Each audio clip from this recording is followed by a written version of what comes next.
pouquinho as regras. Depois temos concordância verbal e colocação pronominal. Vamos lá? Muita coisa com ao. Ai, ai. Então tá, né? Gente, olha só. Essa regrinha aqui também é bastante específica, né? Fala de uma situação particular e nada de complexo. Vejamos. Ela diz respeito a essas expressões aqui, tá? Só diz respeito a essas expressões, por isso é uma regra bastante específica, né? É necessário, é bom, é permitido, é proibido, é obrigatório. Eu até vou falar sobre os exemplos que aparecem ali depois, mas eu quero resumir com duas frasezinhas bem conhecidas. Olha só.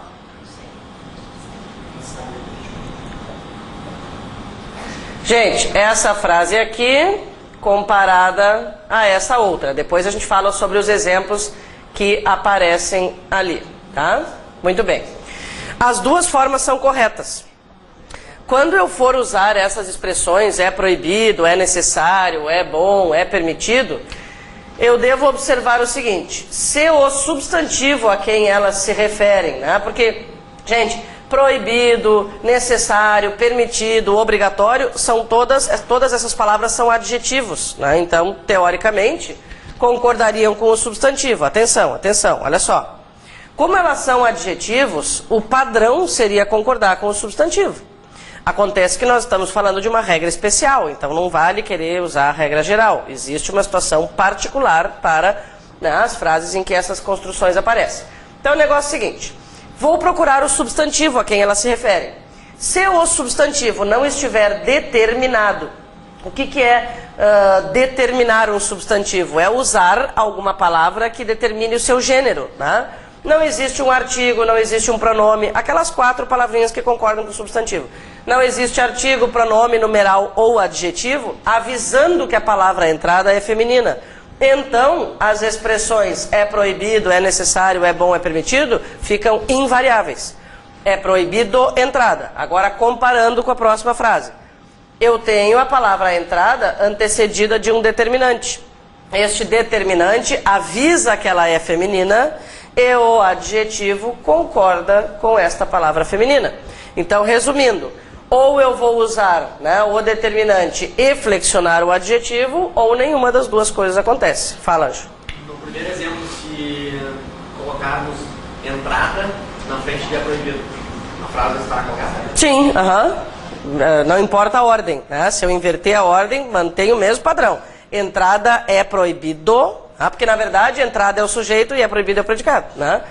Ou a entrada é proibida, mesmo que inverta a ordem, as regras se mantêm. Acho que essas duas aqui demonstram, né, bem claramente o que acontece. O que não pode fazer é misturar, entende? Então, por exemplo, dizer é proibida entrada, simplesmente. Ou é proibido a entrada, também não. São sutilezas, né, gente? É aquilo que nós sempre temos comentado. Para se dar bem na prova, a gente tem que analisar detalhes. Se eu não estudar, talvez eu ache que é proibida a entrada, é uma frase que está perfeita. Mas existem, né, detalhezinhos, para isso que a gente estuda português, né? Vamos confirmar com aqueles exemplos ali, ó. Não é permitido entrada de animais, por quê? Porque a palavra entrada não está, né, determinada. Não é permitida a entrada de animais, porque a palavra está determinada. Funciona para todas aquelas lá. Ok? Pode passar adiante? Vamos? Gente, última regrinha da concordância nominal. Olha só, o que é que temos aqui? Algo bem importante, bem significativo. Atenção especial. Por quê? Porque é um detalhe ainda mais imperceptível do que esse aqui. Tá? O pronome todo, com artigo ou sem artigo, significa coisas diferentes. E no dia a dia, a gente não está nem um pouquinho preocupado se coloca artigo ou se não coloca artigo. Exemplo, todo cidadão merece respeito. Se alguém disser esta frase, todo cidadão merece respeito. Tá, mas tu falou a frase com um o depois do todo ou sem o depois do todo? Sei lá, a pessoa vai dizer. Tá? Por quê? Inclusive porque a última letra fica igual à próxima que tem que aparecer. Então, vira uma coisa só. Tá? Se eu falar todo cidadão merece respeito, o que eu estou dizendo? Que qualquer cidadão merece respeito. Ao colocar artigo depois do pronome todo, A ideia que eu represento é a de totalidade. Então eu estou, né, querendo trazer essa ideia de inteiro. Se eu colocar um artigo aqui, ó, todo o cidadão merece respeito, o que eu estarei dizendo? Não que qualquer cidadão merece respeito, mas que o cidadão inteiro merece respeito. Tá? Se eu colocar o artigo. Tá? Aqui, todo o governo desconfiou das declarações, quer dizer, o governo, todas as pessoas que fazem parte do governo. Se eu tirar o artigo daqui, muda o sentido da frase? Muda o sentido, porque aí eu estarei dizendo que qualquer governo desconfiou das declarações. Se nós encontrarmos uma daquelas questões, assinale a opção que está de acordo com a norma culta, a gente estava comentando, né?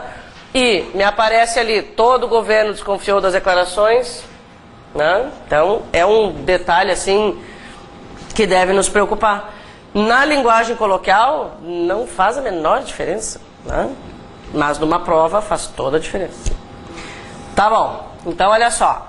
Isso que nós falamos agora diz respeito ao pronome no singular. Tá? Pronome no singular. Colocar artigo ou retirar artigo muda sentido.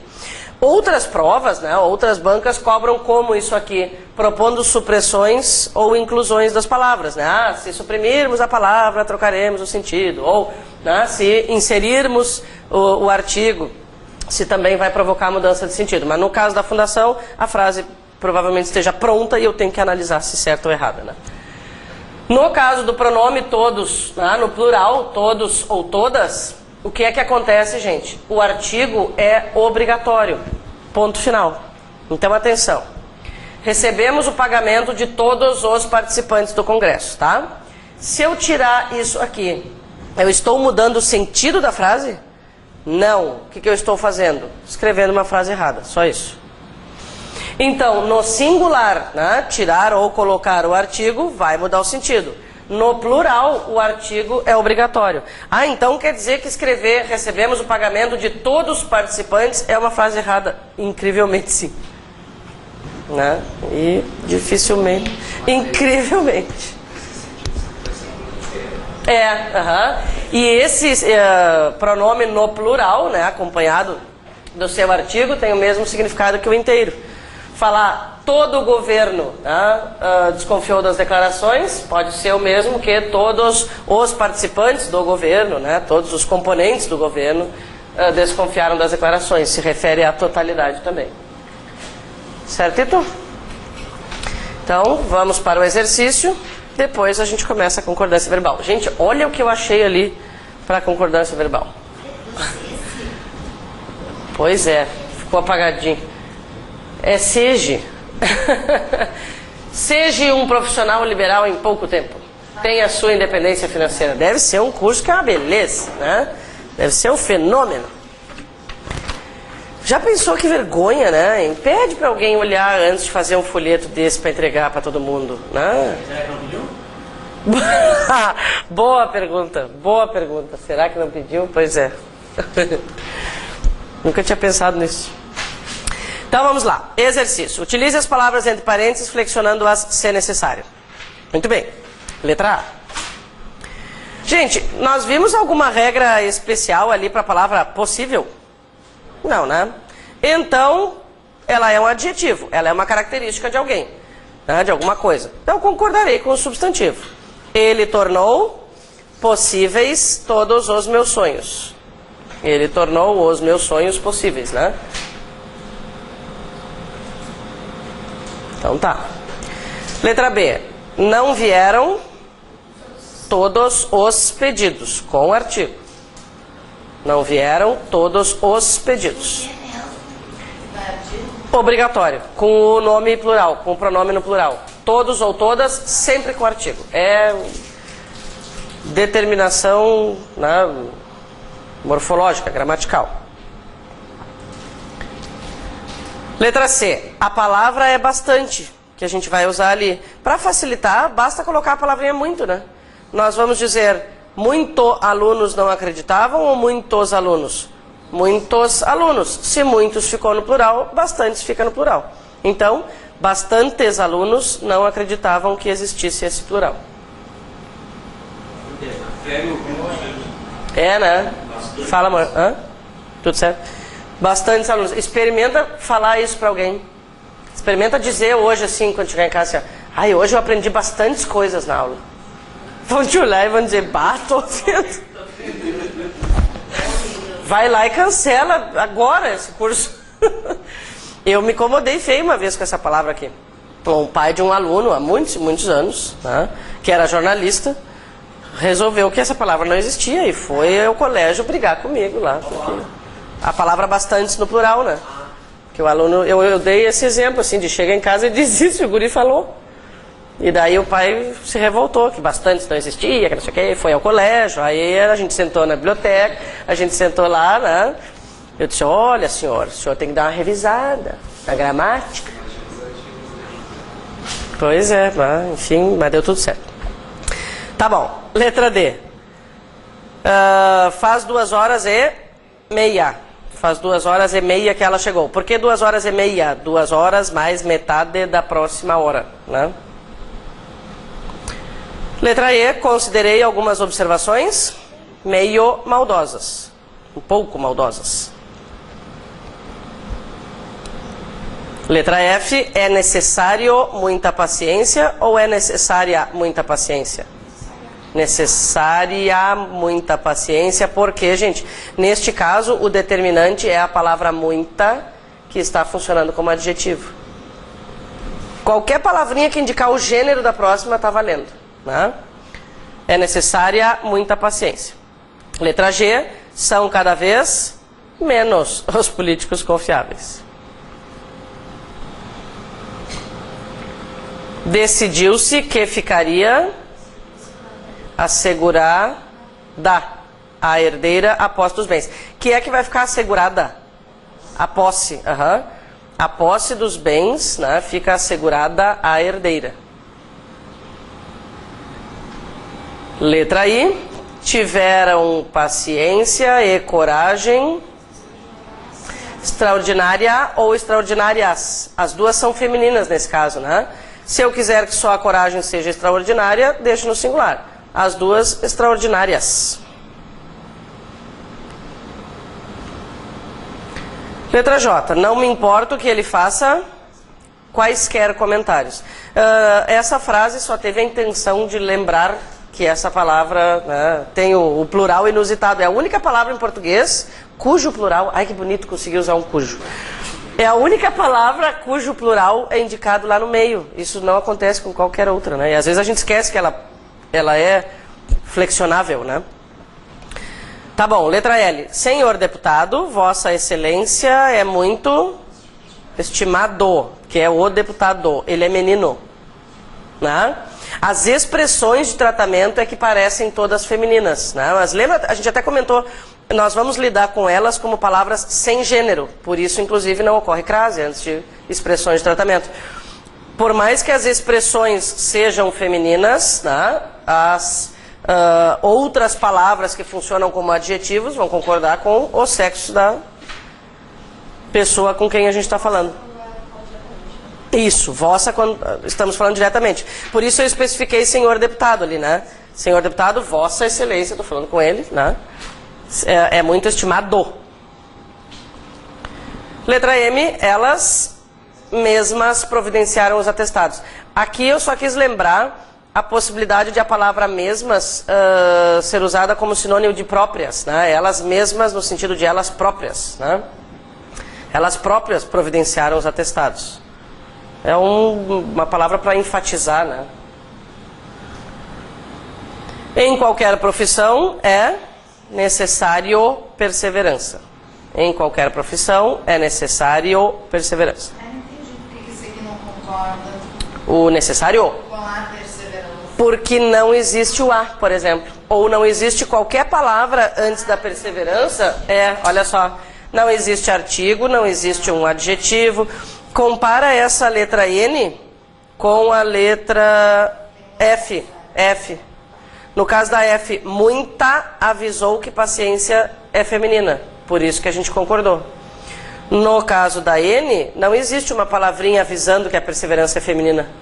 Então fica invariável. Deixa eu te perguntar, por que tu falou que muito ali é adjetivo? Só pelo fato de ter variado? Claro, Mesmo a palavra muito, por exemplo, pode ser adjetivo, né? Na verdade, a comprovação, né, mais técnica é muita está se referindo a um substantivo, por isso que é um adjetivo. No fim das contas é isso, né? Se ela se referir a um verbo, um adjetivo ou outro advérbio, daí vai ser advérbio. Letra O. Ficamos quites com as mensalidades. E letra P. Anexas irão as primeiras conclusões. Ou em anexo, se alguém quiser usar também. Está liberado. Só coloca uma virgulinha daí. Em anexo irão as primeiras conclusões. Então tá, vamos lá. Concordância verbal. Só manter a sequência aí. Já olhamos bastante para aquele seja ali, né? Muito bem. Gente, também haverá uma questão de concordância verbal na prova. Haverá uma questão de concordância verbal na prova. Aí eu sugiro, gente, que vocês realmente exercitem com aquelas questões objetivas que estão ali no livro, tá? Porque o que é o habitual, né? O habitual é encontrarmos primeiro o substantivo e depois... Não, o substantivo que eu queria falar, perdão. Primeiro o sujeito e depois o verbo. O que é que acontece nessas questões? Aqui eu coloquei uma frase curtinha para a gente entender o processo inicial. Mas há várias questões bem interessantes aqui no livro, e claro, vocês podem procurar 1000 provas em qualquer site, né? Mas aqui há umas questões bem boas para treinar essa procura pelo sujeito. Nem sempre o sujeito é algo tão evidente numa frase, tá? A gente tende a pensar assim, ai, sujeito eu vou achar, né, tranquilamente. Eu acho que só realmente fazendo as questões objetivas, depois a gente pode ir, né, vendo se tem dúvida, vocês vão ter a real noção de como se cobra a concordância verbal. E olha só que interessante, o que mais se cobra em termos de concordância verbal é a regra geral. Mais se cobra claro, com períodos longos, né, o sujeito bem longe do verbo, né? Ali no livro tem vários exemplos que comprovam isso. Então tá. Gente, regra geral nós já conhecemos, né? Verbo concorda com o sujeito. Sujeito plural, verbo no plural. Podemos passar, né? Vamos às regras especiais. Bom, que outras regras são cobradíssimas? Eu coloquei por ordem de importância ali no livro, tá? Então, assim, ó, até o último C... Regra geral, verbos impessoais, C índice de indeterminação e C partícula passivadora, né? Até o segundo C, possibilidades totais de cobrança. O resto fica na possibilidade. Fica na possibilidade remota, aliás, né? Tá? Até o segundo C. Olha só, vocês vão observar que esse conteúdo não traz muitas novidades. Isso aqui nós já conhecemos, lá da primeira aula. Qual é a diferença do que nós trabalhamos lá na primeira aula e do que nós vamos ver agora? Lá na primeira aula, a gente viu análise sintática, né? Porque pensa bem, essa concordância verbal depende completamente de análise sintática, né? O verbo concorda com o sujeito. Se eu não achar o sujeito, né, não tenho como trabalhar com a concordância verbal. E lá na análise sintática, o nosso objetivo principal era achar o sujeito. Agora, o nosso objetivo principal é saber se o verbo fica no singular ou no plural. Só que para isso, a gente tem que achar o sujeito, né? Então tá. Verbo haver. Gente, pode marcar. Isso aqui é um pega-ratão óbvio, tá? É assim, toda pessoa que elabora uma prova de português e faz uma questão de concordância verbal vai tentar enganar os aluninhos, coitadinhos, com o verbo haver. Vai tentar. E um monte de gente vai cair. Menos vocês. Tá? Qual é a moral da história mesmo, né? Verbo haver com sentido de existir, ocorrer ou acontecer, sempre no singular. O que pode aparecer no nosso caso? Observe a frase em que há erro de concordância verbal. Vamos supor que eles avisem que a gente está procurando concordância verbal. Em muitos casos, né, eles avisam. Eles dizem que é regência, que é concordância. Né, existe uma ou às vezes duas questões que falam a respeito, né, da redação correta. Sim, mas não é a maioria, entende? Tem uma de concordância verbal, tem uma de regência, tem uma de acento com grafia eles cobram, né? E existe essa. Assinale a opção em que a redação é clara e coerente. A redação da frase é clara e coerente. Aí é aquilo. Aí vai procurar tudo, tá? Mas se for concordância verbal, ou uma dessas, inclusive, tá?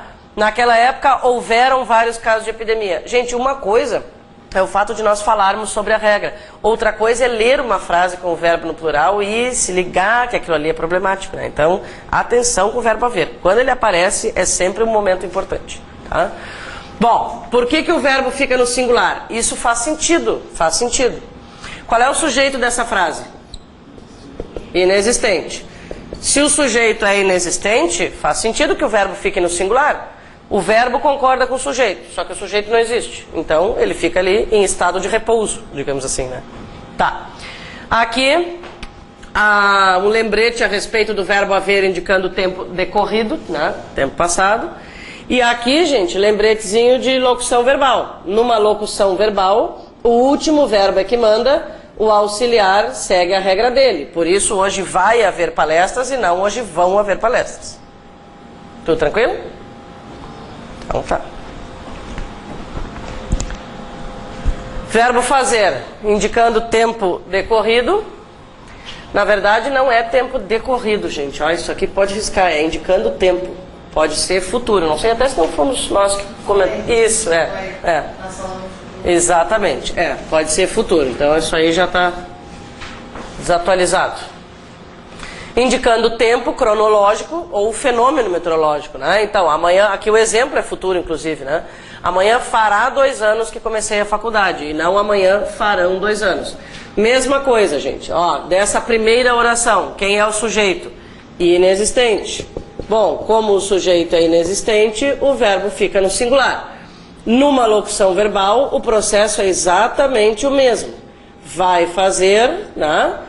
Ele contagia o auxiliar a ficar no singular também. Então, vai fazer 3 meses, e não vão fazer 3 meses.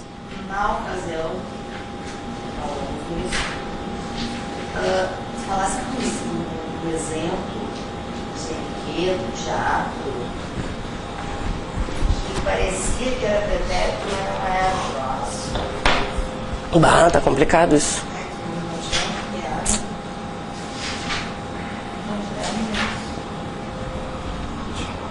Eu vou me esforçar. Uma questão de algum lugar que caiu e que não era. Pois é, eu lembro que a gente comentou sobre ser tempo passado ou não. Bom, de qualquer forma, de repente depois a gente lembra. Agora estamos desesperados. Vamos lá.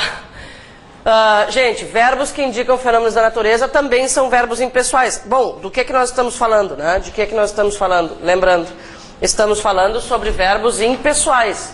Verbos impessoais são verbos que ficam no singular, né? Por que são verbos que ficam no singular? Porque são verbos que não correspondem a uma pessoa gramatical. Então, não tem com quem concordar, né? Existe um verbo impessoal que pode ir para o plural, que é o verbo ser. Depois a gente vai falar sobre ele. Bom, então tá, né? Verbos que indicam fenômenos da natureza ficam sempre no singular, mas isso não é um problema para nós. A gente não tem vontade de dizer em São Paulo choveram há muitos meses, né? Como nós não cometemos erros com esse tipo de verbo, nunca cai na prova. Agora, essa obs interessa. Essa obs interessa, né? Verbos que indicam fenômenos da natureza, que aparecem com sentido conotativo, com sentido figurado, vão seguir a regra geral daí. Tá? Aí eu vou perguntar, naquela empresa choviam críticas ao seu trabalho. Que é que chovia ou choviam naquela empresa? Críticas ao seu trabalho. Como isso aqui é o sujeito, porque críticas felizmente não chovem de verdade, né? Então, críticas, sujeito plural, né? Verbinho no plural. Tá? Esse detalhe aí é algo que, né, pode interessar. Gente, vamos lembrar os Cs. Isso também apareceu lá na primeira aula, lá na classificação de sujeito, tá? Então não é novidade, aproveitaremos para revisar.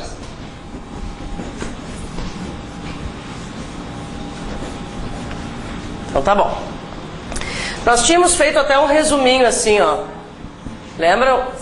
Índice de indeterminação do sujeito, partícula passivadora. A gente fez esquema para facilitar a vidinha. A mesma coisa que está escrita ali, só que sistematizado. Vai funcionar como índice de indeterminação do sujeito se os verbos forem transitivos e indiretos, intransitivos ou de ligação. Partícula passivadora se o verbo for transitivo direto ou transitivo direto e indireto. Agora a gente vai aproveitar para confirmar isso nos exemplos. Então olha só.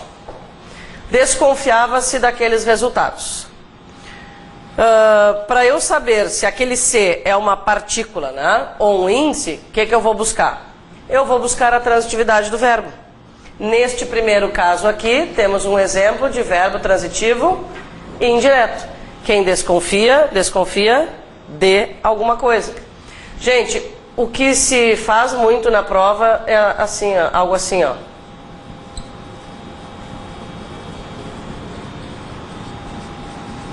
Vamos supor, tá? Isso aqui faz parte de um período, tá, bem mais longo. Essa frase aqui, certo ou errado? Errada. Parece que está tudo bem, né? Parece que está tudo bem. Mas qual é o problema? Eu tenho que descobrir se isso aqui é partícula ou índice. Como é que eu faço isso? Quem trata, trata de alguma coisa. Então o verbo é transitivo e indireto. Então isso é um índice de indeterminação do sujeito. Quando o C é índice de indeterminação do sujeito, o verbo tem que ficar no singular. Esse verbo eles usam muito, assim. Essa construção, né? E a olho nu, como a gente diz, tá? Ninguém vai perceber. Só com a nossa lente cuidadosa. Bom, aqui, queridos, um exemplo então com verbo transitivo e indireto, aqui um exemplo com verbo intransitivo e aqui um exemplo com verbo de ligação. Em todos esses casos, índice de indeterminação do sujeito. Sempre que é índice de indeterminação do sujeito, o verbo fica no singular. Sempre, sempre, sempre.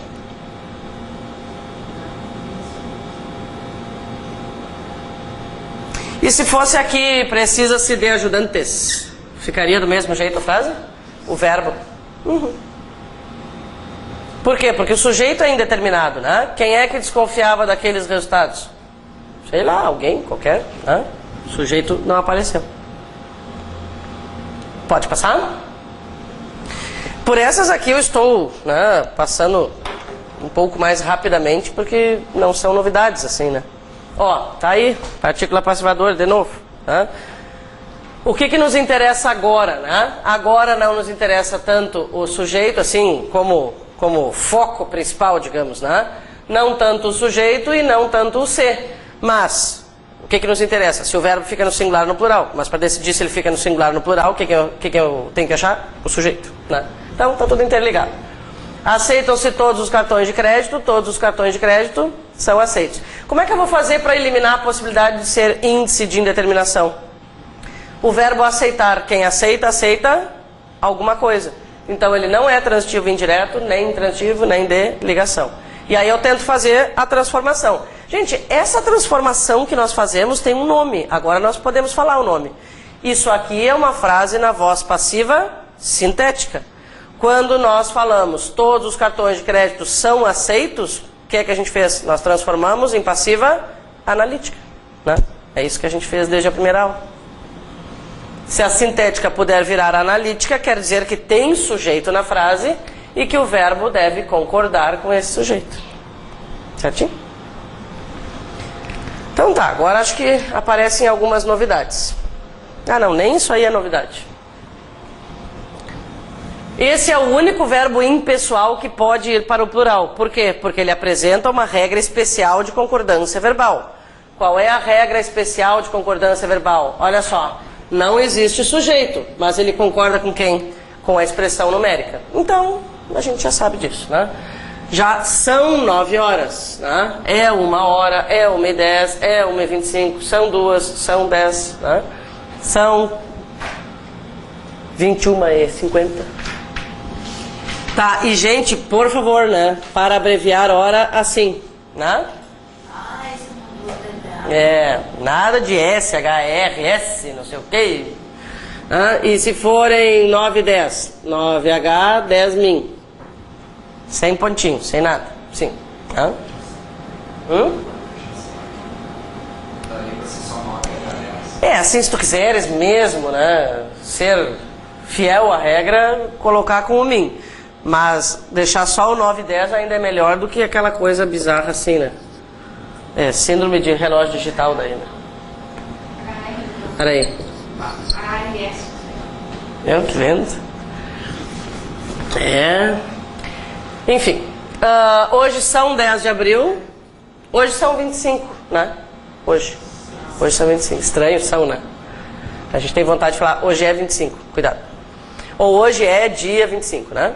Aqui, distância, são, concordando com o numeral também.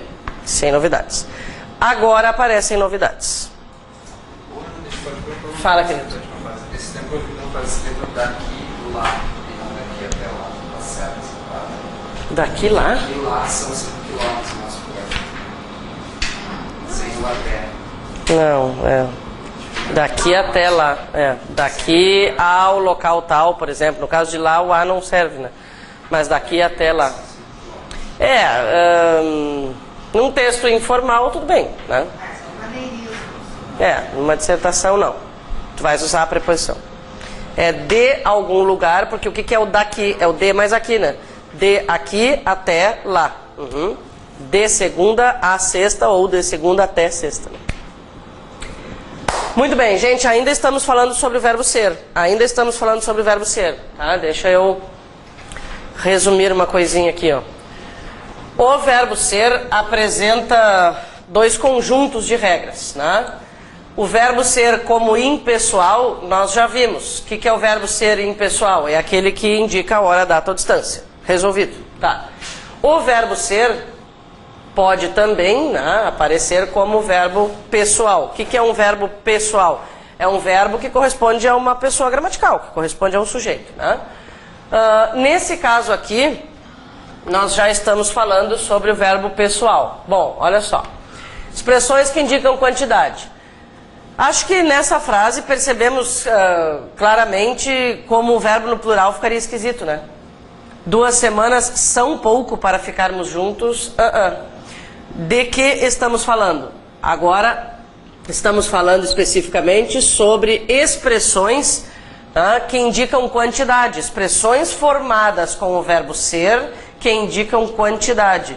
Apesar, olha só, apesar de o sujeito ser plural, o sujeito é plural. Então qual é a nossa tendência? Pensar que o verbo vai para o plural. Por que ele não vai para o plural? Porque ele é seguido de uma palavra que indica quantidade. Então não 2 semanas são pouco, mas 2 semanas é pouco. Sei lá, 2 horas é suficiente para fazer uma redação.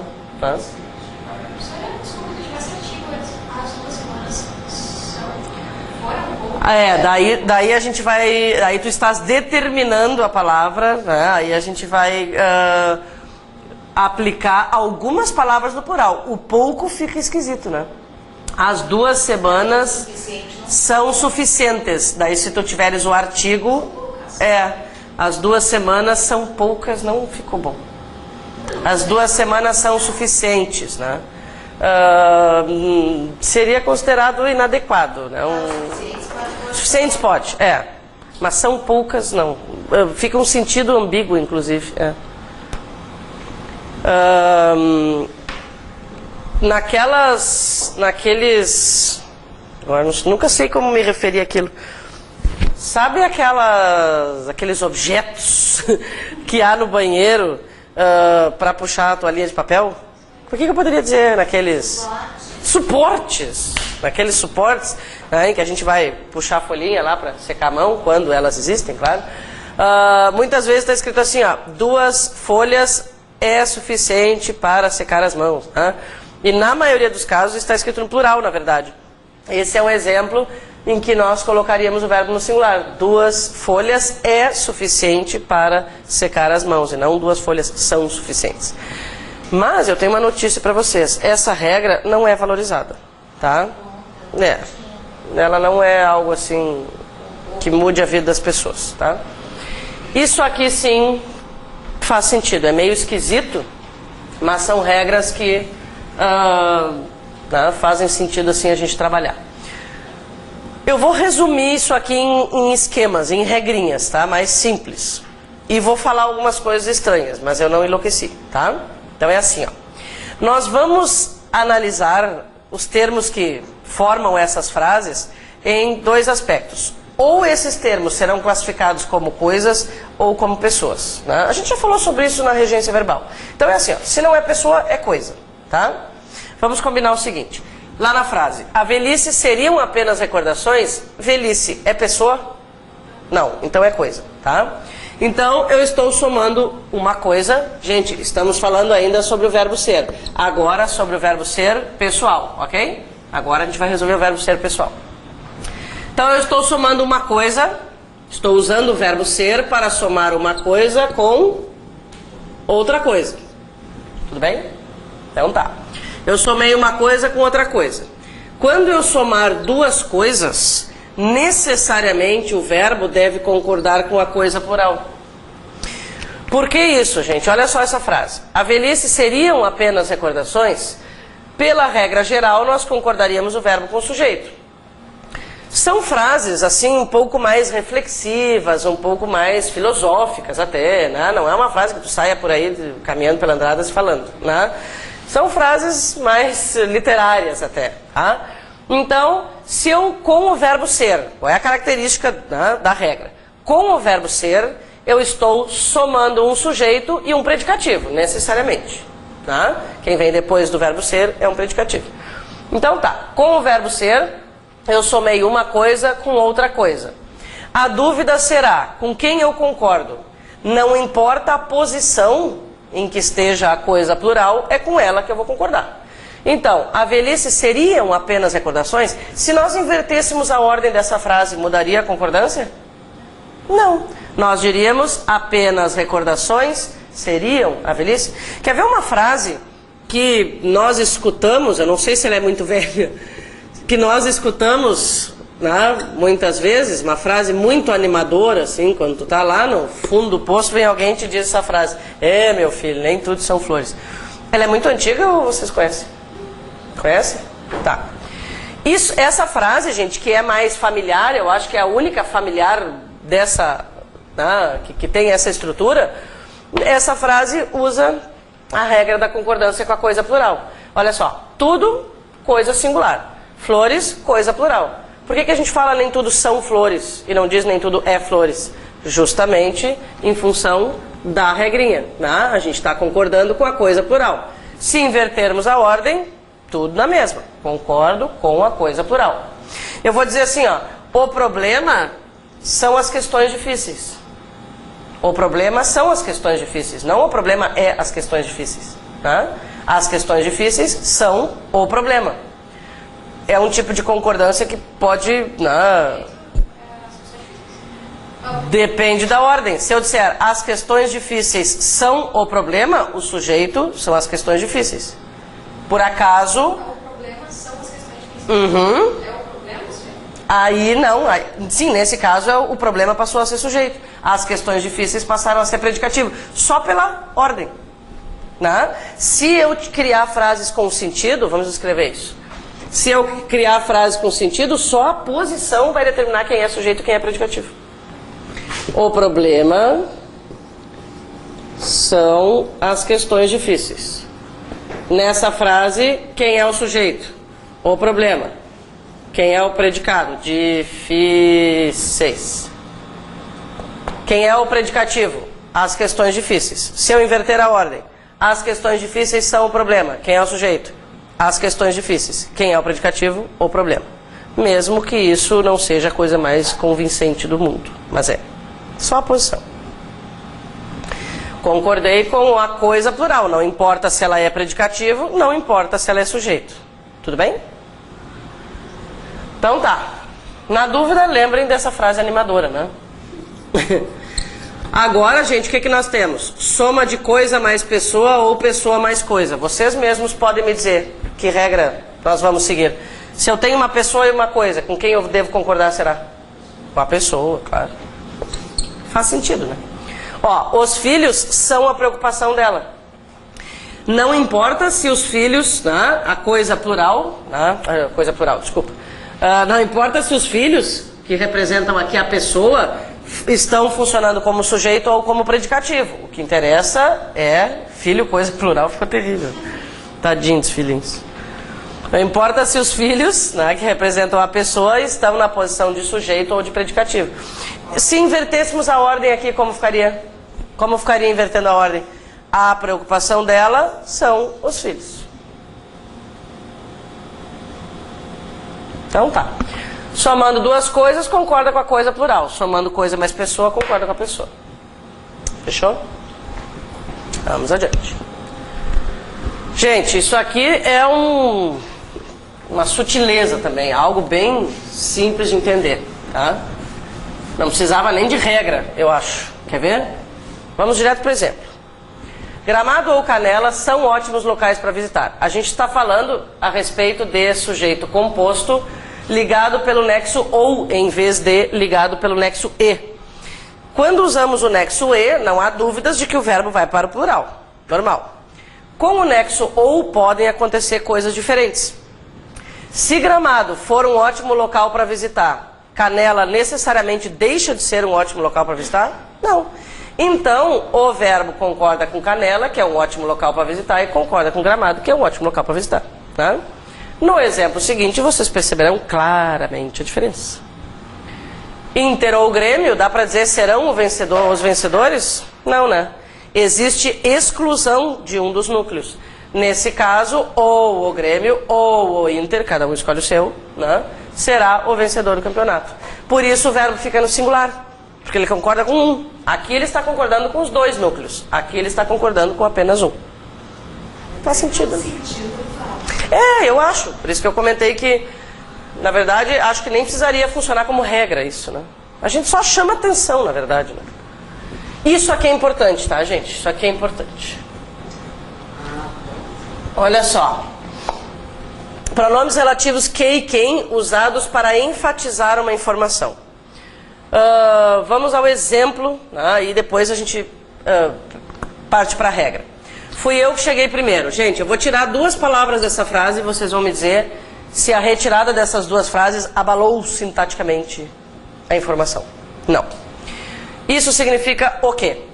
Que nós usamos esse pronome relativo como forma de enfatizar, como forma de dizer algo com mais convicção, com mais força, né, com mais determinação. Normalmente, este que serve para enfatizar, vem acompanhado do verbo ser. Tá? É uma duplinha. Qual é a característica do pronome relativo que nessa frase? Tá? E isso funciona para quem também? Nesse caso, gente, eles são chamados partículas expletivas. Não sei se vocês já ouviram falar desse bicho. São partículas expletivas. Gente, pensem bem assim numa circunstância da nossa vida, né? Alguém ficou perguntando lá, e aí, quem é que chegou primeiro? Quem é que chegou primeiro? Por algum motivo qualquer. Imagine um contexto em que a pessoa queira, né, sei lá, quem chegar primeiro vai ganhar um notebook. Quem primeiro se matricular na turma vai ganhar um notebook, tá? Aí há várias pessoas, né, e alguém pergunta, tá, e aí, quem é que chegou primeiro? A nossa vontade não vai ser falar, eu cheguei primeiro. A nossa vontade vai ser dizer, fui eu que cheguei primeiro, né? É uma forma de dar mais ênfase. Tá. Então, o que é uma partícula expletiva? Uma partícula expletiva serve para realçar uma informação. Elas são chamadas, muitas vezes, de partículas de realce, justamente por isso, né? Tá. Características, então, da partícula expletiva, né? Gente, eles não deixaram de ser pronomes relativos. Eles são pronomes relativos, ponto. Tá? Mas eles fazem o papel de partícula expletiva, por quê? Porque enfatizam, né, uma informação e são suprimíveis. Eu posso retirar da frase e eu não vou causar danos sintáticos. Né? Tiro a palavra que ou quem e normalmente, né, o verbo ser também que o acompanha. Tá? Bom, nós ainda nem falamos sobre a regra de concordância verbal, só estamos comentando por que isso existe.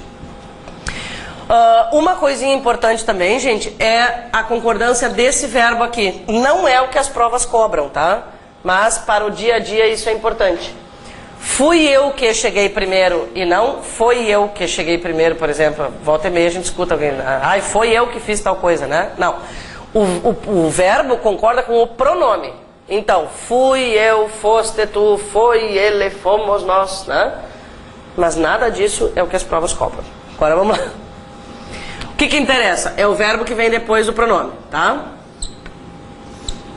Gente, se o pronome é que, não há algo diferente acontecendo. Não há algo diferente acontecendo. O verbo está concordando com o pronome eu e eu sou o sujeito. Então, isso aqui, na verdade, não é uma regra especial. Tá, mas por que essa regra existe, afinal de contas, né? Ela existe porque, com o pronome quem, especificamente, são aceitas duas concordâncias. Eu posso concordar com o sujeito, que sou eu, e posso concordar com o pronome quem, levando o verbo para a terceira pessoa do singular. Então eu posso dizer, fui eu quem cheguei primeiro, ou fui eu quem chegou. Quando é que eu tenho duas possibilidades de concordância? Apenas quando o pronome, né, é o pronome quem. Com o pronome que, concordância normal. Daí assim, por exemplo, para completar. Fica mais certo ali que eu quem. Aqui, tudo é certo. Tudo é certo. Eles não podem te pedir para escolher, né? Eles podem só exigir que tu percebas essa como certa, vamos supor, porque essa aqui é que é a concordância diferente. Na verdade, toda a regra existe só para avisar que isso também pode. Só pode ser quem? É, exatamente. Isso aí. Para concordar com o pronome, só o pronome quem. O mais importante é reconhecer isso aqui como certo também, além da concordância normal com o sujeito. Vamos lá. Falta pouco. De concordância verbal, claro. Sujeito formado por expressões partitivas. O que são expressões partitivas, né? São expressões que se referem a uma parte do todo. São algumas principais. A maioria de, grande parte de, a maior parte de. Eu já falei essa, né? A maioria de, grande parte de, a maior parte de. Tá? São as, né, expressões mais corriqueiras. Qual é a moral da história, resumindo? A moral da história, resumindo, é: quando no sujeito aparecerem essas expressões partitivas, né, essas expressões que se referem a uma parte do todo, a gente pode concordar com o núcleo, que é a palavra maioria. Como é que a gente sabe que o núcleo é a palavra maioria? Vou perguntar diferente. Como é que nós sabemos que alunos não podem funcionar como sujeito nessa frase? Porque estão antecedidos de preposição. Um núcleo do sujeito nunca pode estar antecedido de preposição. Tá, então o núcleo é maioria. Mas, gente, na verdade, né, assim, ó, quem é a informação mais importante da frase é maioria? Maioria de quê? Maioria das cadeiras, maioria das lâmpadas, né? Então, aceita-se a concordância com esta palavra que acompanha a expressão justamente porque ela é o que mais interessa. Então, isso aqui tem um nome, né? Concordância gramatical concorda com o núcleo do sujeito. Concordância semântica concorda com a palavra mais significativa, né, dentro do sujeito. Então as duas estão absolutamente certas. A maioria das pessoas, tá, aceitou a modificação do horário, a maioria das pessoas aceitaram a modificação do horário. Tanto faz. Isso aqui é interessante para a redação, é uma expressão que a gente usa bastante, né, nas redações. Tá bom. Uma regrinha para a expressão mais de um. Gente, o que é que acontece? A pessoa fica assim meio doida, né? Porque ela analisa o seguinte: tá, eu tenho o numeral 1 na frase, mas eu estou falando sobre mais de um. O que eu faço? Né? Bom, existe uma solução. Eu vou concordar sempre com o numeral. Numeral. Então, mais de um candidato sentiu-se prejudicado, mesmo que eu esteja me referindo a mais de um, na verdade. Concorda com o numeral? Mais de um sentiu-se, mais de dois sentiram-se, mais de três sentiram-se, né? E aí vai. Daqueles que ele não é daqueles que fazem. Ah, tu dizes concordância com um substantivo que acompanha o pronome relativo? Por exemplo, a maioria dos alunos que... Porque aí acrescentando o que, a gente já está falando de período composto, né? Aí muda um pouquinho. Então, a maioria dos alunos que concordou com o novo horário, ou a maioria dos alunos que concordaram com o novo horário? É isso? Que concordaram são os alunos. Não tem expressão partitiva, não tem? Tá. Ele não é daqueles que fazem isso. É exatamente isso, que fazem. Era a mesma estrutura. Tu estás concordando com a última palavra que apareceu. Ele não é daqueles que fazem. Quem é que fazem? Aqueles. Concorda com a palavra que acompanhou o pronome relativo. Ele não é daqueles que fazem esse tipo de coisa, vamos supor. Gente, essa regrinha do mais de um tem uma OBS. E isso aqui eu já vi na prova da fundação. Então, vamos lá. O que nós comentamos? A expressão mais de um leva o verbo para o singular, porque o verbo concorda com o numeral um. Acontece que, se eu tiver um verbo, tá? Se eu tiver um verbo que expressa ação recíproca, o que vai acabar acontecendo? Eu terei duas ações. Mais de um candidato, mas o numeral está aqui, né? Mais de um candidato cumprimentaram-se emocionadamente. O que aconteceu? O candidato A cumprimentou o candidato B. E B cumprimentou o A também. Então foram duas ações. Por isso, neste caso, apesar de a expressão ser mais de um, o verbo vai para o plural. Mais de um cumprimentaram-se, porque é ação recíproca. Ok? Acho que faltam só duas. Gente, essa regra do parecer mais infinitivo é revoltante, tá? Depois, ela não cai normalmente nas provas, né? Mas não é algo que vocês devem tentar usar em redações ou na vida, tá? Se vocês não quiserem apanhar. É uma coisa assim, tá? Se aparecer na prova eu sei resolver, né? Enfim. Olha só, quando nós usamos uma locução verbal, gente, nós sabemos isso, fazemos isso todos os dias, toda hora. Quem é que flexiona numa locução verbal? O verbo auxiliar. Nós precisamos conversar, precisamos flexionou. Eu estava conversando, estava que flexionou, tá? Isso é o que acontece com, né, as situações normais, tá? Acontece que, se eu unir numa locução verbal especificamente o verbo parecer como auxiliar, só vale para o parecer como auxiliar, mais um infinitivo qualquer, em vez de concordar o auxiliar com o sujeito, eu posso flexionar o infinitivo. Então, em vez de dizer, alguns alunos parecem estar, isso aqui é o habitual, né? Eu poderia dizer, alguns alunos parecem estarem desatentos. Coisas malucas, tá, gente? Nós poderíamos falar muito sobre isso, mas nem vale a pena. E também não temos tempo. Expressões de tratamento. Expressões de tratamento sempre levam o verbo para a terceira pessoa do singular. Se vocês quiserem deixar de lado qualquer dúvida, sugestão, troquem, não importa qual é a expressão de tratamento que vai aparecer. Troquem qualquer expressão de tratamento por você. Porque o pronome você para nós é familiar, tá? Então nós diremos você estará presente. Mas muitas pessoas se confundem e colocam o verbo lá na segunda do plural. Acho que por causa do pronome vossa, né? Então vossa senhoria estareis presente, aí saem coisas incríveis assim, né? Tá? Então troca pelo você. Do jeitinho que ficar o verbo com o pronome você, fica o verbo para qualquer expressão de tratamento. Exercício, vamos lá. Muito bem. Complete os espaços com uma das opções entre parênteses. Letra A. Sabes quantos meses faz ou fazem que não vou ao cinema? Faz. Sabes quantos meses faz que não vou ao cinema?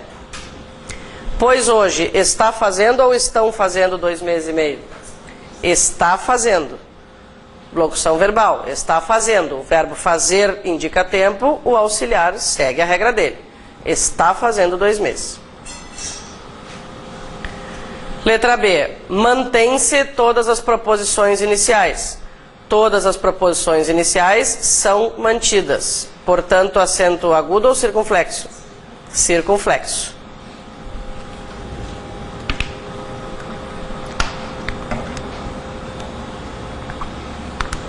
Tá bom.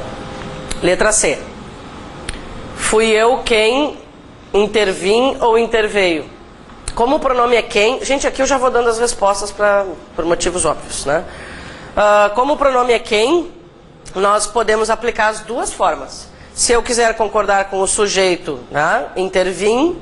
Se eu quiser concordar com o pronome quem, interveio. As duas formas são corretas. Olha essa letra D. Embora se trate de pessoas honestas ou embora se tratem de pessoas honestas? Trate, singular. Por quê? Porque o verbo tratar, aquele exemplo que a gente viu antes, né? É transitivo e indireto, aquilo é partícula passiva... aquilo é índice de determinação do sujeito, verbo no singular. Letra E. Entre mim e vocês não existem desentendimentos ou não existem desentendimentos? Existem desentendimentos, o sujeito. Entre mim e vocês, né, gente? Não entre eu e vocês, né? Depois da preposição entre, sempre os oblíquos. Entre mim e ti não há segredos. Não entre eu e tu, né? Tá. Letra F. Tem-se obtido ótimos resultados. Ótimos resultados têm sido obtidos. Com acento ou sem? Com, porque os sujeitos são ótimos resultados. Voz passiva, partícula passivadora.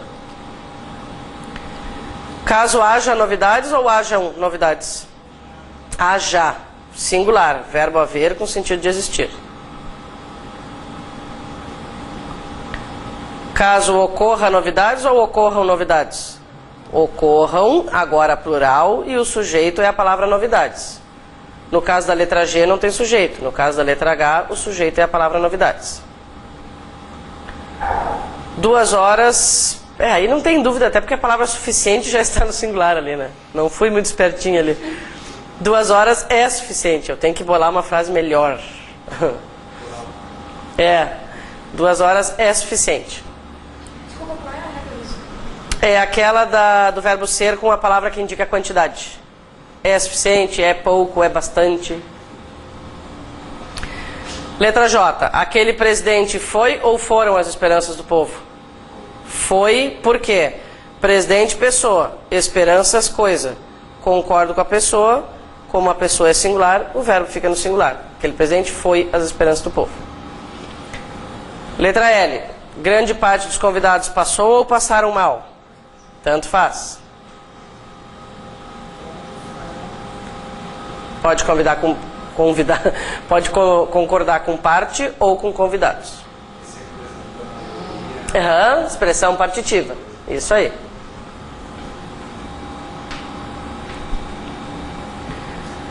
Letra M. Dirigimos-nos a Vossa Senhoria, blá blá blá. Gente, para não dar margem a dúvidas, vamos trocar pelo você. Dirigimos-nos a você para solicitar-lhe ou solicitar-vos? Solicitar-lhe. Dirigimos-nos a você para solicitar-lhe seu apoio ou vosso apoio? Seu apoio. Dirigimos-nos a Vossa Senhoria para solicitar-lhe seu apoio. Se fosse vós, seria solicitar vós. Só se o pronome fosse vós mesmo, né? Mas não qualquer expressão de tratamento. Como solicitar a você, não por isso que é mulher. Qualquer você. Tá, mas tu me perguntaste sobre o vosso ou sobre... Vós. Dirigimos a vós. Ah, tá, para solicitar vos. Aí sim, porque aí o pronome é o vós, né? A vós. Para solicitar... Para mim, ele está puxando porque tem uma preposição, solicitar a... Aham, sim, tu terias a preposição. Vós também serve. Dirigimos-nos a vós para... Claro, aí fica esquisito, né? Mas enfim, as pessoas presentes para solicitar... Tu dirias para solicitar vos. O pronome oblíquo. O pronome oblíquo. É o mesmo caso de ser, do ter, eles podem funcionar como objeto direto ou como objeto indireto. O meu, o teu, o seu, o nos ou vos. Lembra? As forças eram dirigidas a ti Para solicitar. Aham. Não gostou? Para pedir preposição, para mim, para preposição, pensei. Mas não, calma. Olha só. Lhe é objeto indireto, tá? Ponto. O a, os as, objeto direto, tá? Lembra do met nos vos? Aquela turminha desagradável? O meu, o teu, o seu, o nos e o vos, eles podem ser diretos ou indiretos. Então ele é indireto, só que a preposição está escondida. Porque esses pronomes, o meu, o teu, o seu, o nos e o vos, podem ser diretos ou indiretos. A gente vai perceber fazendo análise sintática só. Né? Se eu digo assim, ó, entregaram-me o documento, esse me é um objeto indireto, só que a preposição não aparece. Então tá. Aos dias de amargura, haveria ou haveriam de suceder momentos de intensa felicidade? Singular ou plural? Pois é, gente, isso aqui é bem do tipinho, como a gente diz. É bem do tipinho de frase de concurso, tá? Aos dias de amargura, haveria ou haveriam. A gente percebe o verbo haver e já pensa, deve ser singular. Também não caiam nessa. Calma, olha só. Haveria de suceder vai ser uma locução verbal. Haveria ou haveriam, até então a gente não sabe, tá? De suceder, locução verbal. Vamos descobrir quem é quem nessa frase, tá? Aos dias de amargura, haveria ou haveriam de suceder momentos de intensa felicidade. Que é que haveria ou haveriam de suceder aos dias de amargura? Momentos de intensa felicidade. Então o sujeito é plural. Consequentemente, esse verbo vai ficar no plural. Gente, haveria nesse caso tem sentido de existir? Ele é um verbo auxiliar qualquer. Quem é o verbo dessa frase? Suceder. Na ordem direta, o que é que nós teríamos? Momentos de intensa felicidade haveriam de suceder aos dias de amargura.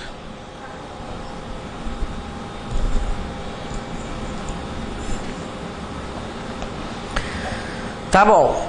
Letra O. Diante de certos sofrimentos, falta ou faltam palavras de consolo? Faltam palavras de consolo. Palavras de consolo, faltam. Plural.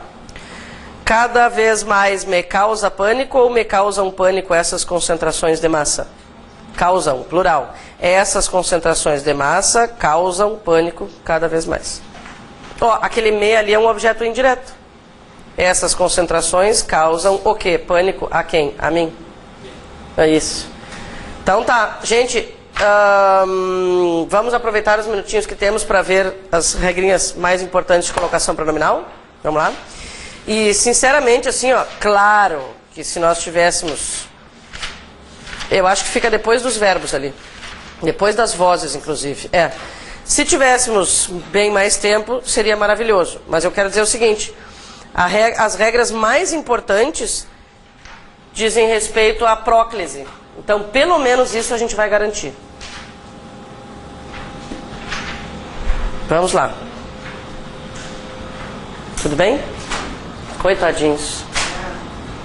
Estou tonteando os aluninhos hoje. Enfim, vamos lá. Gente, colocação pronominal. Existem algumas palavras que atraem os oblíquos e a gente pode resumir assim. Claro, nós vamos falar sobre todas elas, mas podemos resumir em 3 classes gramaticais. Tá? Próclise, pronome oblíquo antes do verbo, né? Mesóclise no meio do verbo, ênclise depois. Muito bem. Quem são as palavras que atraem pronomes oblíquos? Gente, se vocês pensarem nisso aqui, já estão acertando 90%. São conjunções, pronomes e advérbios. Claro, agora a gente vai especificar, né? Mas, em princípio, é bom pensar assim. Então, vejamos, olha só. Conjunções subordinativas. Ah, outra coisa, gente. Nós vamos trabalhar com esse conteúdo por eliminação. A maior probabilidade é que nós usemos a próclise. Ela é muito mais produtiva do que a mesóclise ou a ênclise, né? Inclusive, coloquialmente, nós usamos próclise, né? E isso ainda não é aceito na norma culta. Por exemplo, a gente fala, me alcança o livro. Esse ainda é considerado um erro gravíssimo, né, de acordo com a norma culta. Me alcança o livro. Não, começar uma frase com pronome oblíquo é pecado. Né? Alcança-me. Então, coloquialmente, tudo bem, né, gente? Ninguém vai falar alcança-me, entrega-me, né? Mas numa prova, não dá. Então tá, quem é que atrai o pronome oblíquo? Olha só. Aqui está o verbo, né, gente? O verbo é o meu ponto de referência, tá? Por que é que o pronome apareceu antes do verbo? Porque o quando é uma conjunção subordinativa. Todas as conjunções subordinativas que nós conhecemos, causais, proporcionais, finais, consecutivas, toda aquela lista maravilhosa, conjunções integrantes, né? Todas elas atraem oblíquos. Muito bem. O que mais? A gente se impressiona com a quantidade de palavras que tem essa função de atrair o pronome oblíquo, né? A maior probabilidade mesmo é que seja a próclise. Olha só, aqui está o verbo, tá? Por que que o pronome apareceu antes do verbo? Porque antes deste pronome, quem é que apareceu? O pronome relativo. Aliás, gente, a palavra que sempre atrai o pronome oblíquo, combinado? A palavra que sempre atrai o pronome oblíquo. Nesse caso foi um pronome relativo. Aqui nesse terceiro caso a gente tem um pronome interrogativo, tá? O quem ali é um pronome interrogativo. Também pronomes indefinidos atraem os oblíquos. Então a gente começa por aqui, tá? Pensa assim, é conjunção, pronome ou advérbio? Não. Então, aí eu vou passar, né, para a possibilidade de mesóclise. O que mais? Todos os advérbios da língua portuguesa, gente, atraem pronomes oblíquos. Todos os advérbios. Então já vamos pensar no número. Olha só. Conjunções subordinativas, não são poucas, né? Pronomes relativos, pronomes interrogativos, indefinidos, todos os advérbios. É um negócio inimaginável o número de advérbios, né? Só tem que tomar um cuidadozinho. Se eu disser assim, ó.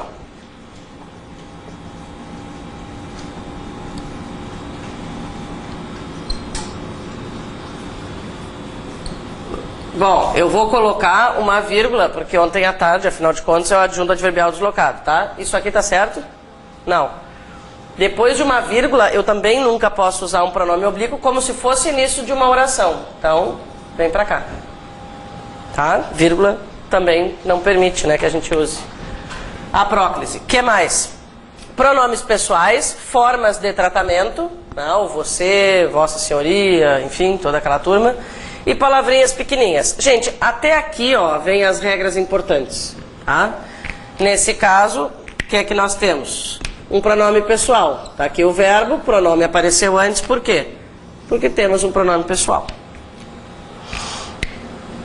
O que que vai ser uma palavra pequena? Vamos combinar ali até 3 sílabas.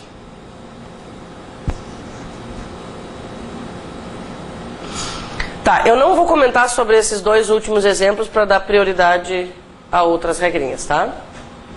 Isso aqui não interessa muito. Depois vocês dão uma lida e entendem facilmente. Até aqui, gente, está o que realmente interessa. Até aqui está o que interessa. Em que circunstâncias usaremos a mesóclise? Bom, eliminadas todas as possibilidades anteriores, né?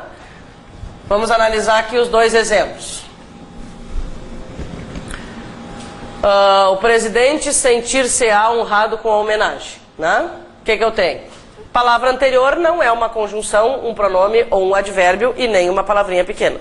Então, a próclise foi eliminada. Tenho um verbo no futuro do presente. Como é que se coloca o pronome? Olha só, né? O verbo original é sentirá. O que é que eu faço? Vou colocar o verbo no infinitivo, tá, gente? É sempre colocar o verbo no infinitivo. O verbo está no infinitivo. Acrescentei o pronome que eu queria e depois o restinho do verbo, né, que ficou para trás. Isso acontece quando? Quando o verbo está ou no futuro do presente ou no futuro do pretérito. Então eu vou eliminando, né? Vejo se tem alguma dessas palavras atrativas, né, como a gente chama. Se não tiver, futuro do presente ou futuro do pretérito, mesóclise. Fora isso, ênclise. Na verdade, gente, regra de ênclise não é necessária. Eu coloco aqui porque eu sou obrigada. Tá? Mas nem deem atenção para elas.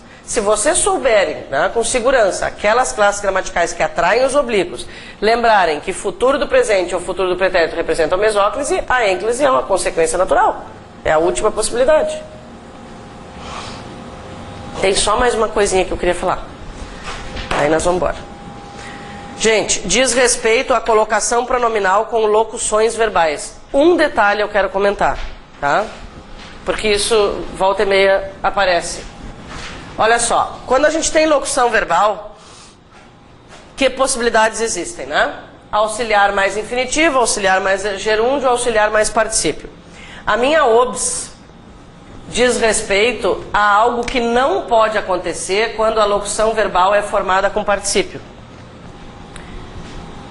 Então, olha só, nesse exemplo aqui, o que eu tenho? Consegui esquecer é uma locução verbal com infinitivo. Lá com infinitivo eu posso fazer as 3 colocações. Coloquei o verbo antes dos dois pronomes, o pronome antes dos dois verbos, o pronome antes dos dois verbos, o pronome entre os verbos e o pronome depois dos dois. Tudo certo. Se for infinitivo pode os 3, se for gerúndio pode os 3.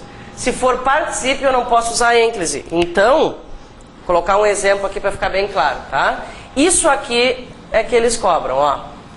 Tenho dedicado-me bastante. É uma frase correta? Não. Por quê?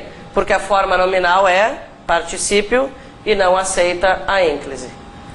Essa é boa. Aham. É um detalhe. Da locução verbal é o que eles cobram. Então eu diria, tenho-me dedicado bastante. Tá? No mais, tudo vai ser considerado certo. Eu só não posso colocar o pronome depois dos dois verbos se for particípio. Vai ter que ter. Pois é. Como vocês vão receber, na verdade, as frases prontas, né? Provavelmente ela apareça com o hífen já, né? Isso aqui é norma culta, assim. Por exemplo, eu vou fazer uma dissertação e alguém vai avaliar. Eu vou colocar o hífen. Na vida real, ninguém usa.